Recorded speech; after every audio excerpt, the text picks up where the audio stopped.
Imagine करो एक गरीब लड़का एक छोटे से गांव में जो हर दिन 17 घंटे खेतों में काम करता है केवल एक वक्त के खाने के लिए। अब इमेजिन करो कि इसी लड़के ने आगे चल के 1 लाख करोड़ की कार कंपनी बना दी। ये कहानी है Hyundai के फाउंडर चंग जू यंग की।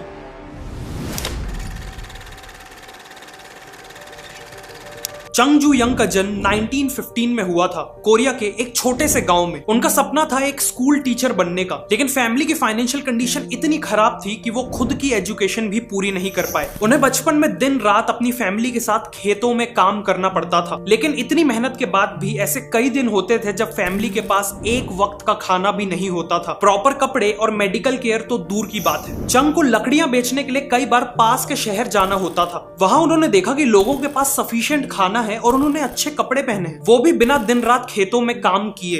ये सब देख के वो अपनी गरीबी और अपनी फार्म की लाइफ से फ्रस्ट्रेट होने लगे और अपने लिए भी एक बेटर जिंदगी चाहने लगे। एक दिन उन्होंने एक न्यूज़पेपर आर्टिकल में पढ़ा कि पास के एक शहर में एक बड़ा कंस्ट्रक्शन प्रोजेक्ट लग रहा है और उस प्रोजेक्ट के लिए वर्कर्स की जरूरत है। ये पढ़ते ही वो सोच में पड़ गए और उनकी धड़कनें तेज हो गई। और 1932 में 16 साल की उम्र में चंग ने एक चौंका देने वाला फैसला लिया। वो अपना घर छोड़कर शहर भागने वाले थे। एक रात चंग अपने एक दोस्त के साथ चुपके से शहर की ओर निकल पड़े। करीब 160 किलोमीटर चलने के बाद वो कोवॉन शहर पहुंचे और वहां कंस्ट्रक्शन लेबरर का काम ले लिया। काम काफी मुश्किल था और कमाई काफी कम, लेकिन चुंग काफी खुश थे क्योंकि वो लाइफ में पहली बार इंडिपेंडेंटली कमा पा रहे थे। करीब 2 महीने तक ये सिलसिला चला, जिसके बाद वो पकड़े गए। चुंग के फादर ने उन्हें ढूंढ लिया और उन्हें वापस गांव आकर फार्मिंग में लगना पड़ा। उनके लौटने से फैमिली तो काफी खुश थी, लेकिन चुंग खुश नहीं थे। इन 2 महीनों के काम ने चुंग के अंदर कंस्ट्रक्शन और सिविल इंजीनियरिंग का पैशन जगा दिया था। ऑल्सो वो जानते थे कि खेतों में काम करके वो कभी भी गरीबी से बाहर नहीं निकल पाएंगे और इसीलिए वो 2 बार और भागने की कोशिश करते हैं, लेकिन दोनों ही बार उनके फादर उन्हें कुछ ही दिनों में ढूंढ लेते हैं। फाइनली 1934 में 18 की एज में वो अपना 4th एस्केप अटेम्प्ट करते हैं और इस बार उन्हें कोई नहीं रोकता।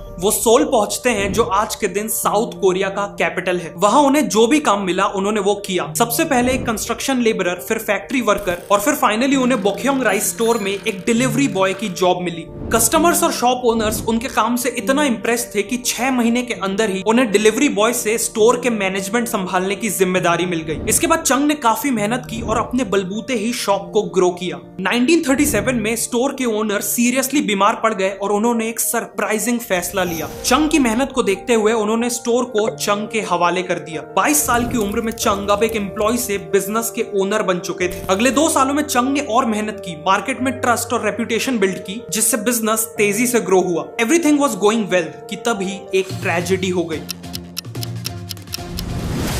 वर्ल्ड वॉर 2 का टाइम था और उस समय कोरिया में जापान का रूल था। जापानीज चाहते थे कि उनकी मिलिट्री को वॉर के समय सफिशिएंट राइस सप्लाई मिलती रहे, जिसके चलते उन्होंने सभी राइस शॉप्स की ओनरशिप ले ली। चंग से भी उनकी राइस शॉप छीन ली गई और सालों की मेहनत से बनाया हुआ बिजनेस एक ही झटके में खत्म हो गया। चंग काफी दुखी थे, लेकिन उन्होंने हार नहीं मानी।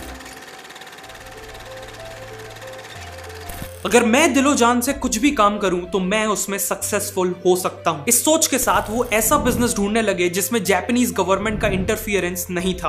बहुत जल्द उन्होंने कार रिपेयर बिजनेस में जीरो डाउन किया और 1940 में 3000 वॉन का लोन लेके एडो सर्विस गैराज खोला। लेकिन इस बार किस्मत इतनी खराब थी कि खुलने के 1 महीने बाद ही गैराज में आग लग गई और सब कुछ जल के राख हो गया। चंग की सिचुएशन काफी डिफिकल्ट थी।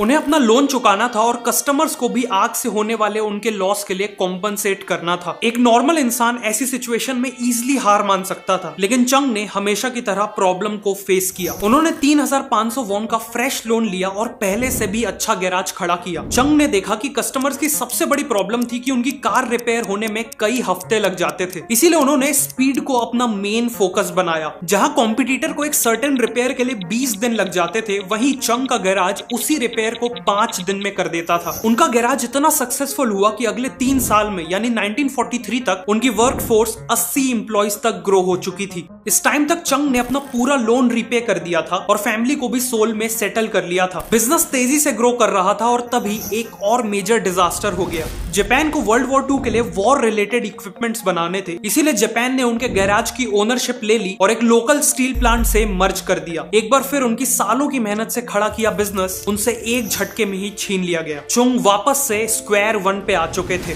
उन्हें अपनी फैमिली के साथ गांव वापस लौटना पड़ा, लेकिन इस बार उनके पास 50,000 वॉन की सेविंग्स थी और वो कॉन्फिडेंट थे कि वो फिर से एक बिजनेस बना लेंगे। वर्ल्ड वॉर 2 के खत्म होने के साथ साथ कोरिया में जापान का रूल भी खत्म हो गया। कोरिया के नॉर्दर्न एरिया में सोवियत यूनियन का इन्फ्लुएंस था और सदर्न एरिया में अमेरिका का, क्योंकि इन दोनों ने वर्ल्ड वॉर 2 में मिलकर जापान के अगेंस्ट वॉर लड़ी थी। इसी के चलते कोरिया नॉर्थ और साउथ कोरिया में डिवाइड हो गया। 1946 में चंग वापस सोल आ जाते हैं और अपना कार रिपेयर बिजनेस रीस्टार्ट करते हैं। बिजनेस पुराना था पर इस बार नाम नया था, हंडई ऑटो सर्विस। हंडई मतलब मॉडर्न। कार रिपेयर का बिजनेस ठीक ठाक चल रहा था कि तभी चंग ने नोटिस किया कि अमेरिका अपनी मिलिट्री फोर्सेस के लिए बिल्डिंग्स बना रहा है। उन्होंने कंस्ट्रक्शन बिजनेस में एक बड़ी अपॉर्चुनिटी को स्पॉट किया। उनके पास कंस्ट्रक्शन का ज्यादा एक्सपीरियंस नहीं था, लेकिन उनके अंदर कंस्ट्रक्शन का वो पैशन अभी भी जिंदा था जो उन्हें अपने यंग डेज में एक लेबर की तरह काम करके मिला था। और इसीलिए उन्होंने 1947 में 31 की एज में हंडई सिविल वर्क्स कंपनी को एस्टेब्लिश किया और कंस्ट्रक्शन बिजनेस में एंट्री ली। शुरुआत में उन्हें काफी छोटे मोटे काम मिले, लेकिन 1950 आते आते उनकी कंपनी को मेजर कंस्ट्रक्शन प्रोजेक्ट्स मिल रहे थे और अब यही उनका मेजर बिजनेस बन चुका था। सब कुछ ठीक चल रहा था कि तभी कहानी में एक और ट्विस्ट आता है।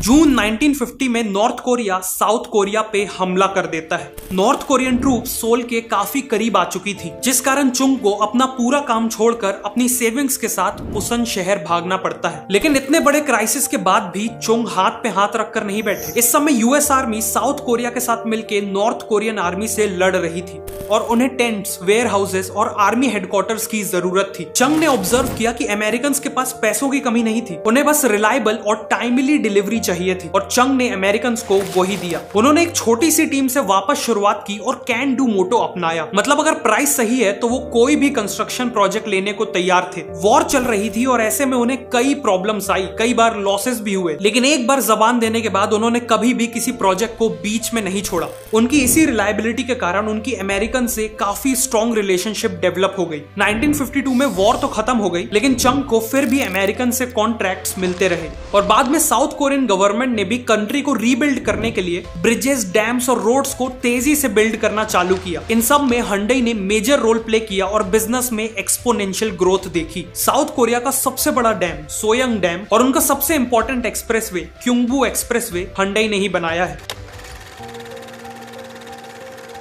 1960s में चंग अपने अर्ली 50s में पहुंच चुके थे और एक सक्सेसफुल कंस्ट्रक्शन कंपनी के मालिक थे, बट वो इससे सेटिस्फाइड नहीं थे। चंग हजारों किलोमीटर की रोड्स बना चुके थे और अब बारी थी उन रोड्स में चलने वाली कार्स बनाने का।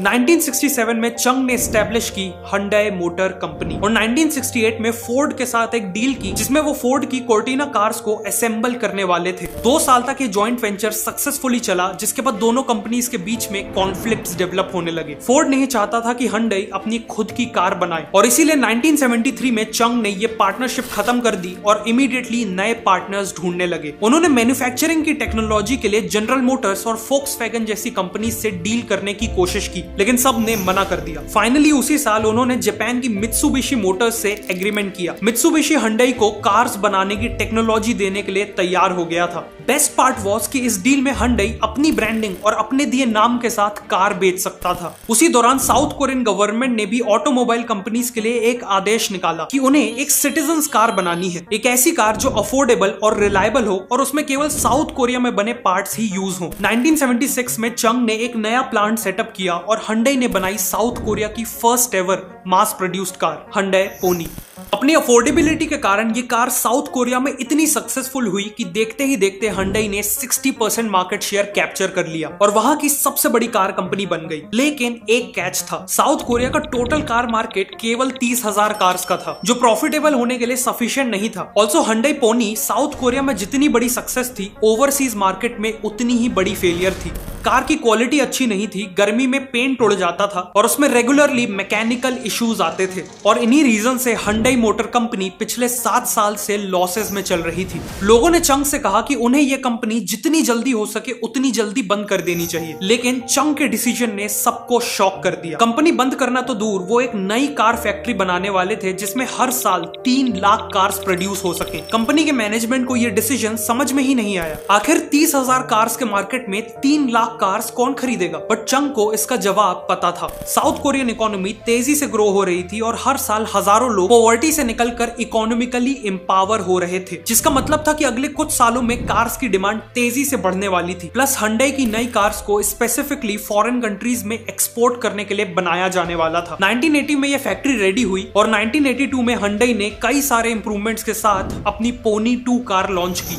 ना केवल ये कार साउथ कोरिया में सुपर हिट रही, बल्कि उसे अफ्रीका, लैटिन अमेरिका और कनाडा जैसी कंट्रीज में भी सक्सेसफुली एक्सपोर्ट किया गया। अगले कुछ सालों में Hyundai 4 लाख कार्स बेच के प्रॉफिटेबल हो चुकी थी। Hyundai अब ग्लोबल लेवल पे एक डिसेंट कार कंपनी की तरह एस्टैब्लिश हो चुकी थी, लेकिन वर्ल्ड का टफेस्ट और बिगेस्ट कार मार्केट यानी यूएसए को क्रैक करना अभी भी बाकी था। इंटरनेशनली एक डिसेंट कार कंपनी से एक मेजर कार कंपनी बनने के लिए यूएसए में सक्सेसफुल होना जरूरी था। Hyundai ने जब यूएस मार्केट को स्टडी किया तो देखा कि जापानीज ने कॉम्पैक्ट कार्स का सेगमेंट कैप्चर कर रखा है और यूएस कंपनीज का मिड और लार्ज साइज मार्केट में ऑलरेडी कट थ्रोट कंपटीशन है। इसीलिए Hyundai ने सब कॉम्पैक्ट मार्केट को टारगेट किया, जहां कंपटीशन वर्चुअली जीरो था।